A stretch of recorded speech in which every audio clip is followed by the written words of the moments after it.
Welcome to Burlap Teachers. Enjoy the video. You start by powering the scanner and opening your inventory session so every read maps to the right list. Make sure the device is paired or plugged into your computer or tablet and set to the correct interface mode. This avoids duplicate entries. You should position items within reach and face barcodes outward. Once done, align the scanner window with a barcode and pull the trigger or press the scan button. The system will capture the code and display it in your active field. Once you've captured the first items, maintain accuracy by watching the app confirm each SKU and quantity. Correct any mapping errors right away to prevent auditing issues.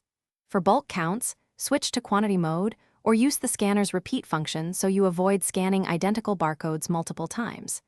Make sure to tag special conditions, damaged, expired, or reserved, so downstream teams understand status. Keep a steady pace, scanning in logical batches to minimize backtracking and reconciliation later. You finish by reconciling scan totals to your inventory list and saving or syncing the session to the central system so counts are updated in real time. Make a quick spot check of a handful of items to verify accuracy and resolve any discrepancies immediately. If a barcode fails to read, try angling the scanner, moving closer or farther, wiping the lens, or typing the code manually. If persistent, flag the item and create a replacement barcode to prevent future errors.